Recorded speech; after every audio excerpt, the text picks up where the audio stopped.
बराल नेपाल हिन्दू राष्ट्र पुनः स्थापन मञ्चको संस्थापक अध्यक्ष। म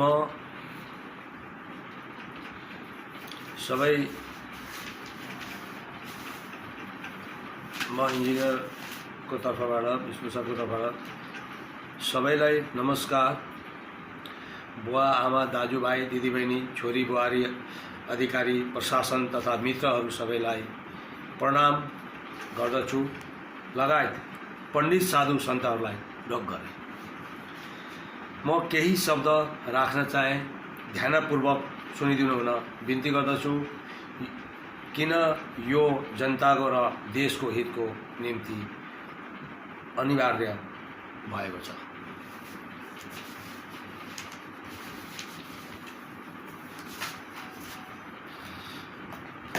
आज एउटा यो एमसीसीएल एउटा यो सम्बन्धी छ। एमसीसीएल एउटा बिल पास गर्नको लागि जब अमेरिकाले हाम्रो देशलाई दबाउ दिइराखेको छ, त्यसपछि बिललाई ल्याएर देश र जनताप्रति खतरा हुन जान्छ।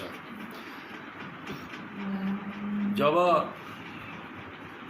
विषय र यसको मकसद भने आफ्नो जनताको हित र देशमा नभएको हुनाले यो बिललाई ल्याउनु एउटा देशको लागि घातक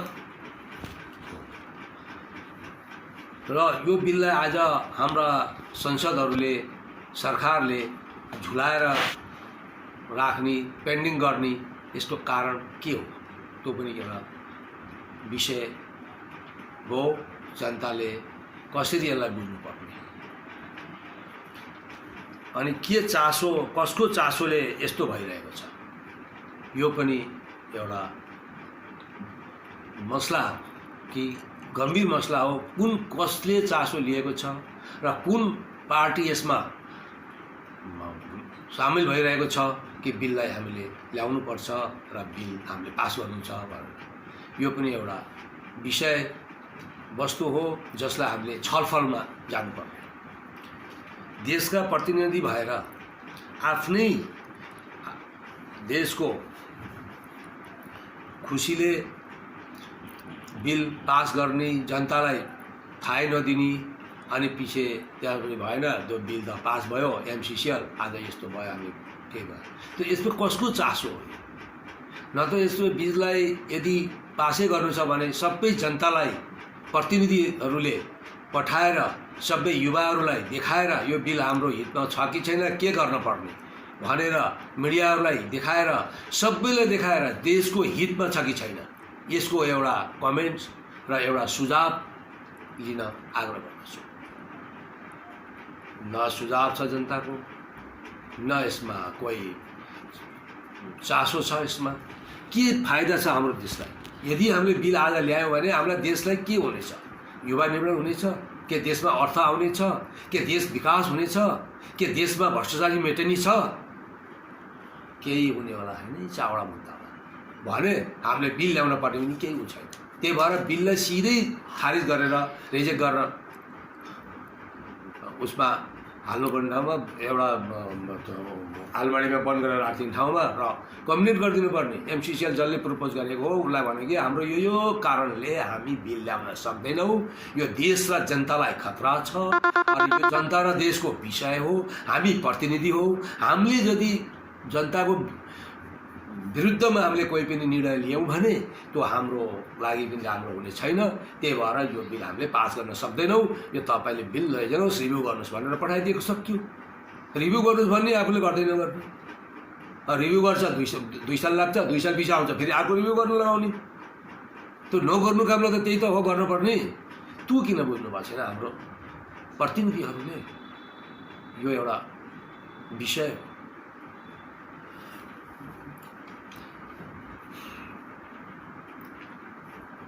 जनताको प्रतिनिधि भएर जनतालाई हानि पुर्याउने काम गर्नु हुँदैन भन्ने यो त हाम्रो प्रतिनिधिले बुझ्नुपर्ने। किन बुझ्नु भएको छैन? जब भोट माग्न गइन्छ त तनका जनताले आज प्रतिनिधि बनाएको छैन त तलब पाइएको छ। यदि प्रतिनिधि बनाउँदैन थियो भने त तलब कहाँबाट पाइन्छ? यसको मतलब जनता मालिक हुन्। त्यसैले हामीले किन नबुझ्ने? जनताले जब चुनेर पठाए तब त हामीले तनखा पाइएको छ, गाडी फेसिलिटी पाइएको छ, अरू सबै संसदमा बोल्न पाइएको छ। यो कसको देन हो? जनता। अनि त्यो जनतालाई हामीले नकार्ने, त्यो जनतालाई हामीले मान्नु पर्यो। जब हामीलाई यहाँसम्म ल्याउन जनताले सक्छन् भने तलसम्म लान पनि जनताले सक्छन्। तर बुझ्न समय लाग्छ जनतालाई, समयको कुरो छ त्यसमा। आज हामीलाई पठाएर आजैको आज तल जान सक्दैन, समय लाग्छ। किन? त्यो एउटा समय विषय हुन्छ त्यसमा। यो राजनीति, कन्स्टिट्युसन भनेको एउटा, पोलिटिक्स भनेको एउटा युनिभर्सिटी हो, त्यो पनि एउटा कन्स्टिट्युसन हो, त्यो पनि एउटा युनिभर्सिटी हो, इन्स्टिट्युसन हो। त्यसलाई पनि एउटा इन्स्टिट्युसनको हिसाबमा मानौँ न हामीले। राजनीति पनि एउटा इन्स्टिट्युसन हो। पोलिटिक्स इज एन इन्स्टिट्युसन्स भनेर भन्छ। जस्तो आज कलेज युनिभर्सिटी हुन्छ, त्यो पोलिटिक्सको पनि यो युनिभर्सिटी हो, कलेज जस्तै हो। तर त्यसरी हामीले किन गर्नु? हामी भयौँ, हामीले जे खुसी लाग्यो त्यही गरौँ भनेर त्यसरी होइन। त्यही भएर जनताको प्रतिनिधि भएर तिनीहरूको सार्वजनिक गर्नुपर्छ। सबै चिज सार्वजनिक गर्नुपर्छ। आज हामीले के यो गर्दैछौँ, यो बिल पास गर्दैछौँ, यो बिल गरेछौँ, यो बिल देशको फेभरमा छ, यो बिल देशको फेभरमा छैन, यो बिल देशलाई यो हुनेछ, यो बिल देशमा चाहिने छ, यो लाभदायक हुनेछ भनेर जनताले हुनुपर्छ नि। अनि आफ्नो विवेक, बुद्धि, ज्ञान त्यसलाई लगाउनुपर्छ। आफ्नो विवेक, बुद्धि, ज्ञान नलगाएर डलरको भरमा कसैले भने लो गर्थे भने यो कति, कुन पार्टीले समर्थन गरेको छ यो एमसिसिएललाई, यो जनता जान्न चाहन्छ। म यो आग्रह गर्न चाहन्छु हामीहरूको माननीय सभामुख स्पिकरज्यूलाई, यो कुन कुन पार्टीले और कुन कुन प्रतिनिधिले समर्थन गर्नुभएको छ त्यस उहाँहरूको नाम सार्वजनिक गरी पाऊ, तब गरेर हामीले जनताले सवाल जवाब गर्न सकिन्छ। अब नाम थाहा छैन, हाम्रो सबै सांसद भन्छन् सबै सांसद 601 लाई कता समाति राख्ने। अब उसले भने मैले होइन उसले एक दुईवटा भए त तिन चारवटाको बिचमा भन्यो ल बताऊ भन्नु नि एउटा आउँछ। अब त्यो 601 मा कसले भन्यो? उसले भन्छ उसले हो, अगाडि कोही बोल्न आउँदैन। त्यही भएर माननीय सभामुख स्पिकरज्यूलाई यो आग्रह गर्न चाहन्छौँ हामी हाम्रो मञ्चबाट, यो कुन कुन प्रतिनिधिज्यूहरूले समर्थन गर्नुभएको छ यो बिल पास गर्नुपर्छ भनेर उहाँहरूको नाम सार्वजनिक गरी पाऊ एउटा। अर्को, देशको अस्तित्व मिटाउन अगर उहाँले खोज्नु नै भएको हो भने के कारणले, त्यो कारण पनि बताइ पाऊ। उहाँले कारण पनि दिनु पर्यो, यो वजहले यो कारणले हामी अहिले आज देशको अस्तित्व मिटियोस्, रहोस् नरहोस् त्यसमा हामीलाई सरकार छैन, हामीले बिल पास गर्ने। और यसो भन्नुहुन्छ भने ठिक छ, त्यो लेखी पाऊ, लिखितमा चाहियो नि सबै कुरा।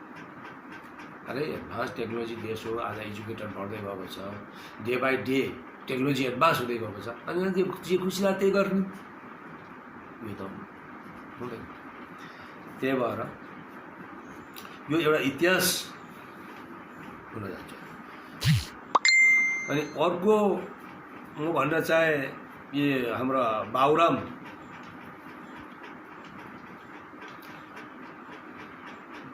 जीलाई पहिला आउनुभयो जनताको अगाडि, ल हामी देश बनाउने, आन्दोलन गर्ने, राजा फाल्ने, ये सब गर्ने, अरू सबै बराबर हुने, हामी यस्तो गरौँ भनेर जनतालाई भड्काउनु भयो। भड्काएर अनि जनताको दिमागलाई घुमाउनु भयो, बुद्धिलाई घुमाएर अनि मान्छे मार्नुभयो उहाँहरूले। प्रचण्डज्यू पनि साथमा लाग्नुभयो। अनि सबै सम्पत्तिहरू बनाउनु भयो, मन्दिर भत्काउनु भयो, मूर्ति विदेशमा बेचिए। ग्रन्थहरू जो छन् हाम्रा लेख, इतिहासका लेखिएका ग्रन्थहरू, पुस्तकहरू यी सबै विदेशमा बेचिए। किन? सङ्कटको बेलामा पार्टी चलाउनु थियो र त्यहाँबाट पैसा जम्मा गरियो, कलेक्सन गरियो, उठाइयो, अनि सबै पैसा आफ्नो हातमा राख्यो। जनता उस्तैका उस्तै त्यहाँबाट भएन। अब अहिले जनताले पताउन छोडे, पार्टीको फेरबदल गरिरहेको छ। त्यो पार्टी फेरबदल किन गर्नु पर्यो? जनताले पताएको त त्यही पार्टी माओवादी अहिलेसम्म चलिरहेको थियो। किन माओवादीबाट बाबुरामजीले छोडेर नयाँ शक्ति बनाउनु भयो? त्यहाँ पनि केही गुजारा चलेन, केही उपाय चलेन, त्यहाँ पनि फेरि अहिले मधेसतिर लाग्नुभयो। त्यो पार्टी बदल्दै हिँड्दै गर्दै हुन्छ। यसको मतलब यो क्लियर कट बुझिन्छ कि जनताले विश्वास गर्न छोडे। जनताको दिमागमा अब बाबुराम भट्टराई छैनन्, यसरी बुझ्न पर्यो। अब बाबुराम भट्टराईले त्यहाँमाथि भएन, फेरि आएर लो अब विक्रम सम्वत खत्म गर्नुपर्छ, यसलाई मेटाउनुपर्छ, मार्छनुपर्छ, अनि यो गर्नुपर्छ। यो क्या हो? अब दिमागले काम गर्न छोडिसकेछ। किन? मूर्ति बेच्ने, मन्दिर भत्काउने, मन्दिरमा पिसाब गर्ने, अनि ग्रन्थहरू हराउने, नेपालको इतिहास मेटाउने। आज त्यो इतिहासहरू राजाहरूको 2224 सङ्घ ती दरहरू भएको भए पृथ्वीनारायण शाहको टाइमको यी सबै हेर्दा इतिहास हेर्न आज विदेशबाट पर्यटकको रूपमा आउँथे। नेपालको यस्तो थियो इतिहास भनेर, त्यहाँ पर्यटक हुन्थे, देश अगाडि बढ्थ्यो, रोजगार हुन्थ्यो, कति चिज हुन्थ्यो। त्यो सबै मेट्यो। ती दरबारहरू ठुल्ठुलो ती दरबारहरू थिए राजाका, कहाँ गए सबै? ती सबै मेटिए, भत्किए। एउटा थियो। अनि त्यसमा साथसाथ प्रचण्डज्यू पनि सँगै। अब फेरि अहिले प्रचण्डज्यू कम्युनिस्ट पार्टीमा जानुभयो, फेरि माओवादी हट्नुभयो। किन? उहाँलाई थाहा भयो अब जनतालाई हामीले ढाँट्यौँ, ठग्यौँ, अब जनता हामीहरू पछाडि छैन। अब उहाँ किन अहिले 2 दर्जन सिक्युरिटी लिएर हिँड्नुपर्ने अवस्था? पहिला त त्यही जनता सिक्युरिटी थिए, त्यही जनताको बिचमा हिँड्नुहुन्थ्यो। अहिले त छैन। अहिले सिक्युरिटी 2 दर्जन लिएर कति बेला को आउँछ है त्यहाँ पस्न नदिए, त्यसरी बस्नु परेको छ। यो कारण के? पहिला त त्यही जनताले ल्याएका हुन्, त्यही जनताले बहुमत दिलाएका हुन्, त्यही जनताले राजा बनाइदिएका हुन्, त्यही जनताले गरेका हुन्। तर आज त्यही जनता किन विरुद्ध भए भनेपछि आफूले जे जे गरिएको छ त्यो सबै आफै सोचेर हेर्नुहोस्।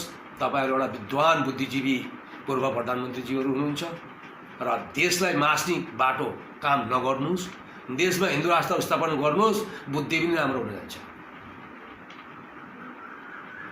अनि त्यहाँबाट भएन, मूर्ति छैनन् देशमा।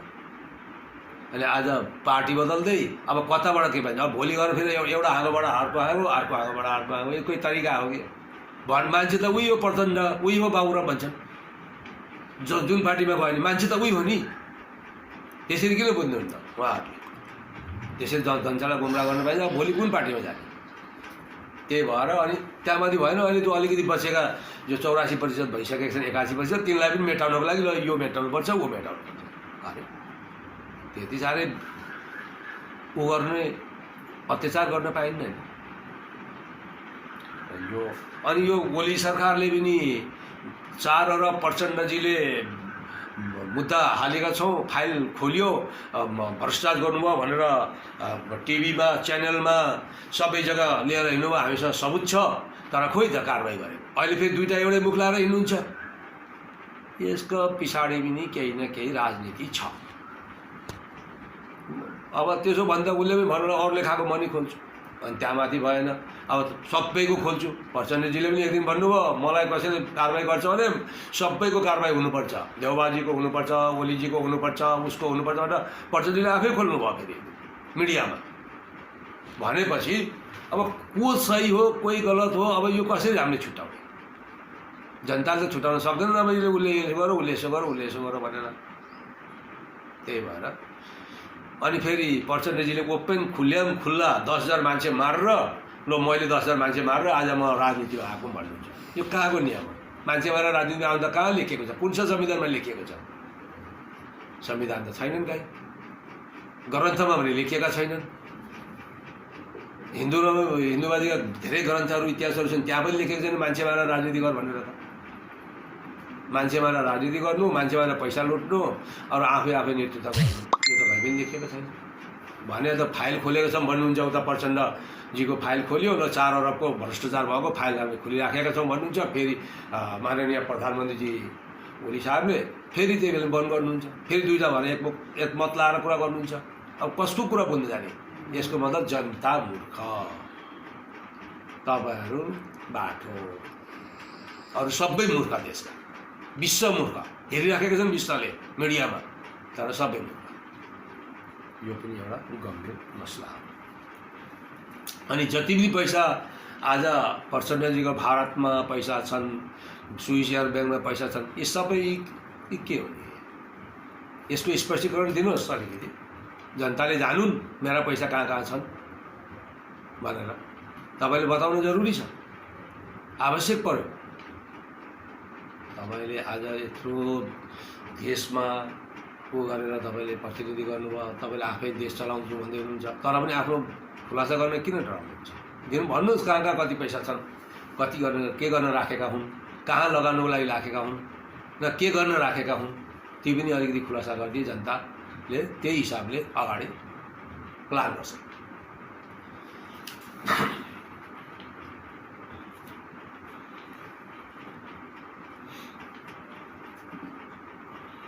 अब जनताले सबै बुझे बाबुरामजी के हुनुहुन्छ, प्रचण्डजी के हुनुहुन्छ और कुन पार्टी के हो भन्ने कुरा जनताले अब एकदम 13 सालमा स्पष्टीकरण लिए और बुझे, स्पष्ट भए।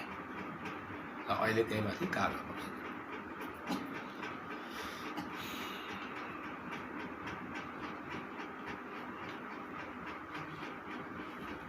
अब देशमा भ्रष्टाचार रोक्न देशका जनताहरूलाई म केही सुझाव गर्न चाहन्छु, ध्यानपूर्वक सुनिदिनु होला। अब खाली जनता मात्रै लागेर हुँदैन, भ्रष्टाचार रोक्नुपर्छ भनेर जनता मात्रै उत्रेर हुन्न, त्यसको साथ साथ हतियार पनि चाहिन्छ। कोही लडाइँमा गइन्छ हामी भने बन्दुक हुनु पर्यो, वेपन्सहरू हुनु पर्यो, कसैले के आएर लाठी हुनु पर्यो, के हुनु पर्यो, हामी तयार हुन जानु पर्यो नि। अनि बल्ल आफू बाँचिन्छ। खालि मान्छे मात्रै गर्दा हामीलाई पनि कुटेर जान सक्छ। हो त्यस्तै गरी अब हामी मान्छे मात्रै उत्रेर बाटोमा हुँदैन, त्यसको लागि हतियार के हुन् भन्दाखेरि हतियार चाहिन्छ। ती हतियार के हुन् भन्दाखेरि GFR 19A, general finance rule 19A form हो एउटा। साथमा त्यसको cash book, cheque book, bank balance, vouchers, ledger अनि रिसीव एंड पेमेंट अनि कैश मेमो, ये सब सीए इम्पेनलमेंट सीए ले एसोसिएटले चेक गर्नुपर्छ। कसैको दबाव हुनु हुँदैन, स्वतन्त्र प्रभावले। त्यही एउटा ठुलो हतियार। त्यसपछि जनता और दोस्रो हतियार जनता हो, तेस्रो हतियार प्रशासन हो, कारवाही गर्न। अब प्रशासन कारवाही गर्नलाई कसो अनि अब माननीय प्रधानमन्त्रीजीले आफ्नो मान्छे ल्याएर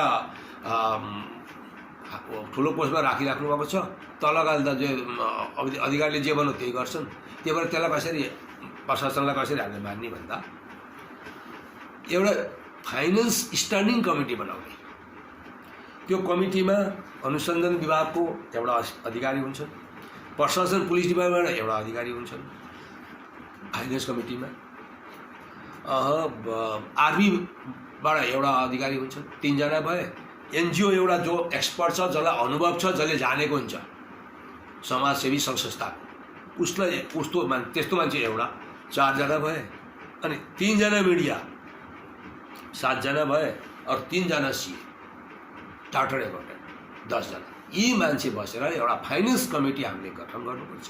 त्यो गठनले पुरा छानबिन गर्छ र अनि बल्ल प्रधानमन्त्रीको यो मान्छे मैले ल्याएको, यो मेरो मान्छे, र हजुर तपाईँले यसो गरिदिनु पर्यो भनेर त्यसै चल्दैन। अनि अरूले कमिटीले बोल्छ क्या, त्यो अधिकारी माथि कमिटीले बोल्छ। यदि अधिकारीले त्यस्तो गर्न पनि थाल्यो भने त्यो एउटा मेन हतियार हाम्रो AK-47 हो। हाम्रो हतियार हो भ्रष्टाचारको बम हो, एटम बम हो। यी चिज हामीले तयार गर्नुपर्छ। अनि बल्ल हाम्रो अगाडि कारबाही जनतासँग भइरहेको छ। अनि अर्को हाम्रो एउटा मुद्दा छ देशमा कोभिड-19 मा छिटोभन्दा छिटो हामीले डाक्टरको टिम गाउँमा पठाएर जाँच सुरु गर्नुपर्ने सरकारलाई आग्रह गर्दछु, ताकि पत्ता त चलोस् कि जनता कति सुरक्षित छन्। अहिले पत्तै छैन जनता कति सुरक्षित छन्।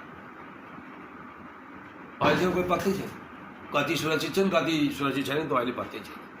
त्यही भएर त्यसलाई जाँच गर्न पनि आग्रह गर्दछु। यदि उहाँसँग सक्दैन भने उहाँले लेखेर दिए बापत हामीहरू गर्न तयार छौँ, हाम्रो मञ्च गर्न तयार छ। मैले आज 3 दिनबाट बारम्बार यो कुरा भनिरहेको छु। होइन भने हामीहरूसँग छैन, हामीहरूसँग संसाधन छैन, हामीहरूसँग म्यान पावर छैन, हामीहरूसँग डाक्टर टिम छैन।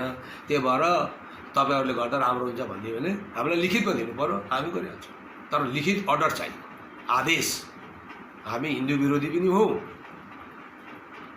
हामीहरूसँग साधन पनि छैन, स्रोत पनि छैन, डक्टरको टिम पनि छैन।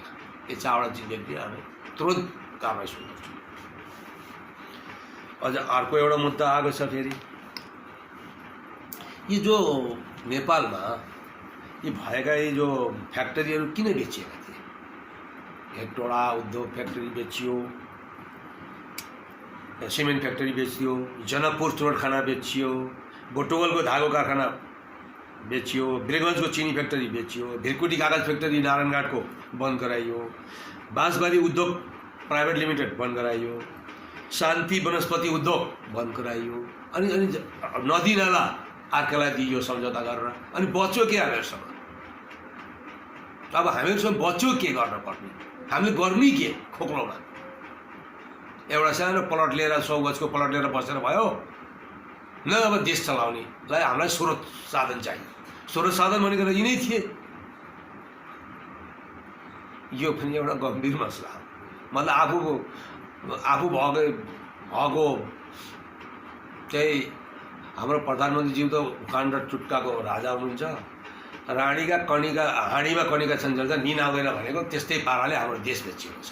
जबसम्म स्रोत साधन छ, जबसम्म थिए कसैका निद आएनन्, बेचियो, अब निद आएको छ। अनि युवा कहाँ जाने? बाहिर जाने।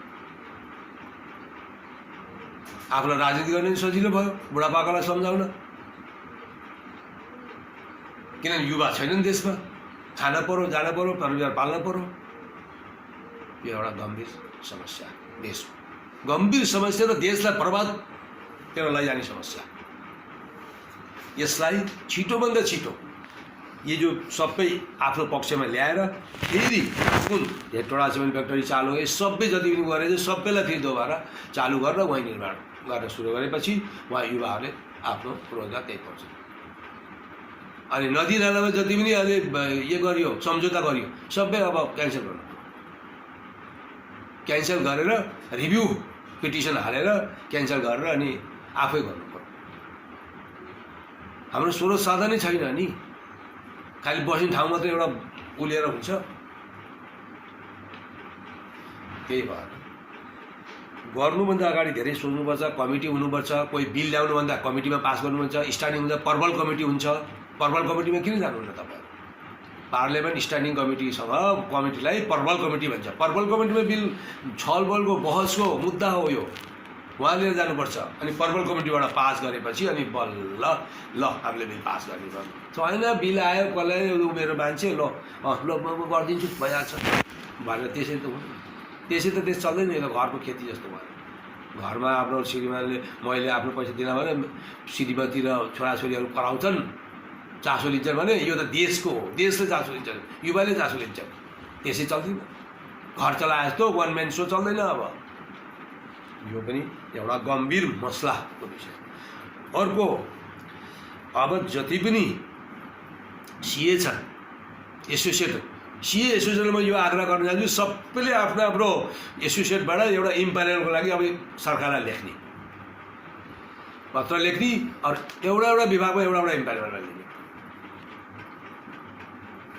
त्यही भएर त्यो र अनि अडिट गर्ने, त्यो सिएहरूलाई पनि त्यो आग्रह गर्न चाहन्छु। अरू अर्थ एउटा ठुलो मुद्दा हो हाम्रो देशको। अर्थ नभए के गर्ने? अर्थ कहाँबाट ल्याउने? कसरी देश चलाउने?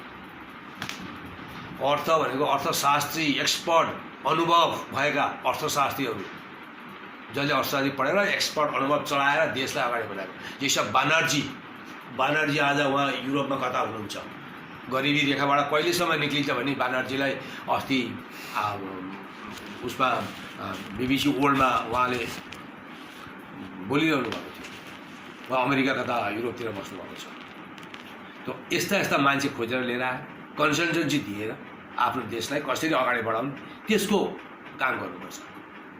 आफै सल्लाह गरेर ल यसो गरौँ उसो गरौँ मुखले हुँदैन नि। यो सब हाम्रो प्रतिनिधिहरूबाट हुँदैन। यो एक्सपर्ट चाहिन्छ, अरू बाहिरबाट आउनुपर्छ, तिनीहरूलाई कन्सल्टेन्ट दिने। 1 करोड कमाएर दिएर 5 लाख लान्छन् भने के फरक परेछ? 1 करोड दिएर 5 लाख लान्छन् भने के फरक पर्यो?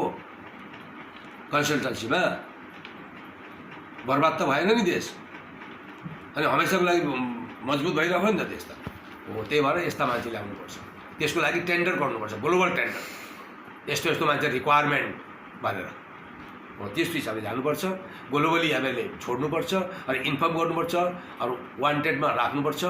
त्यसरी पाइन्छ। कन्सल्टेन्सी भनेर required reputed consultancy for economics भनेर त्यसरी हामीले एडभर्टाइज गर्नुपर्छ। अनि गएर हामीले अगाडि तिनीहरू लगाएर एक्सपर्ट लगाएर आफ्नो अगाडि 7बाट 9% वृद्धि दर ल्याउने हाम्रो यो भयो भने अनि देशमा हामी हाइएस्ट हुन्छौँ विश्वमा। अहिले कसको चाइनाको पनि 6% छ, भारतको पनि 5% 6% नै छ, अरू उसको अमेरिकाको पनि 7% नै छ। त हामी त हाइएस्टमा पुग्छौँ हो। त्यो बेसमा जानुपर्छ हामी। त्यसका आधारहरू के हुन्? कृषि हो, हर्टिकल्चर्स हो, तपाईँको सेरिकल्चर्स हो, तपाईँको डायरी डेभलपमेन्ट हो, फिसरिज हो, इरिगेसन्स हो। यी सब हाम्रो आर्थिक यो हो। अब त्यो हाइड्रो पावर हो।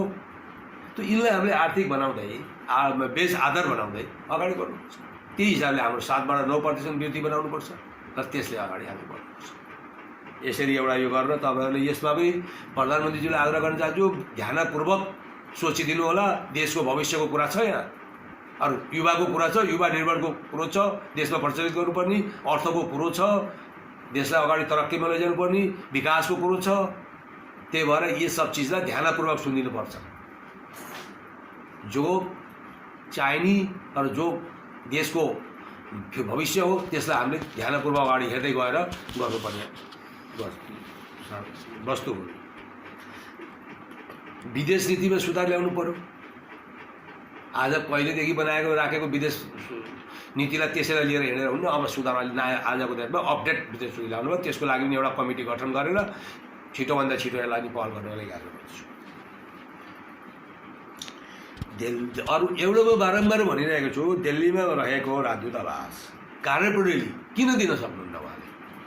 उहाँलाई के अप्ठ्यारो परेको रहेछ? उता जनता मरिरहेका छन्। जब तक जनता मरिरहेका छन् तब तक डेली राजदूतावासको बारेमा बोल्नुपर्ने अवस्था आइरहेको हुन्छ। अब बोल्दिनँ, अब कति बोल्यो, अब एक दिन ऊ गर्नु पर्ला भनेर सोचा, खुलेको छैन। अब कहीँ जाउँ भने जान सकिन्न। अहिले सुरक्षाको कुनै विषय छ। त्यही भएर यो उहाँले मिडियाको मार्फत यो गाइडलाइन जारी गराउनलाई आग्रह गर्दछु। दिँदै कानमा तेल हालेपछि सुन्दैन सुन्ने यो के हो? ट्रेन पुछार नलाउने, यसको मतलब आन्दोलन गर्ने मात्रै अलि सुन्ने। जब तक आन्दोलन गरिन्न तब तक सुनिने मतलब नियम रूपरेखा हो क्या? उहाँ गाइडलाइन हो उहाँको राजदूतावासको।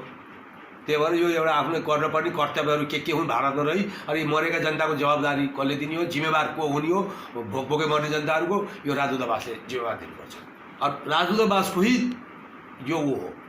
आज जनता मरिरहेका छन्, आइडी छैन, केही छैन, अनि सरकारले कहाँबाट दिन्छ रासन पानी? उनलाई कहाँबाट दिन्छ भोजन? त्यही भएर यो राजदूतावासको जिम्मेवार हो। जति पनि आज यो भारतमा मरिरहेका यो कोभिडमा जनताहरू, यो राजदूतावासले जिम्मेवार लिनुपर्छ। अरू जिम्मेवार दिएरै छोड्नुपर्छ। सबै मिलेर हामीले जिम्मेवार दिनै पर्ने भयो। चुपचाप बसेर नबोलिकन, गाइडलाइन जारी नगरिकन सुख पाइन्न। नबोलेर सुख पाइन्न, बोल्न पर्छ अगाडि आएर, किन केही गर्नु सक्यो।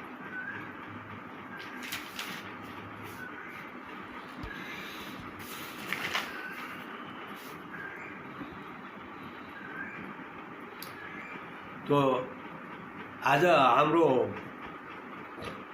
हिन्दूवादीहरूको पनि एउटा मुद्दा छँदैछ। अब हामीले हिन्दूलाई यसरी बुझ्नुपर्ने छ, हिन्दू धर्म होइन विज्ञान हो। हिन्दू अब धर्म होइन विज्ञान हो। यो सबै दुनियाँले संसारले विज्ञानको रूपमा लिइरहेका छन्। यसमा प्रकृतिको सम्मान हो, और यसलाई हामीले प्रकृतिको सम्मान गर्नुपर्छ।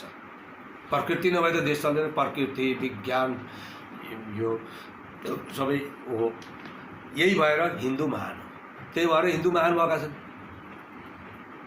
हिन्दू धर्म होइन विज्ञान हो, यसमा प्रकृतिको सम्मान हो, और यही भएर हिन्दू महान हो। हाम्रो यसरी बुझौँ न। त्यही भएर यसलाई पनि ध्यानमा राख्दै अगाडि कार्य गर्नलाई आग्रह गर्दछु।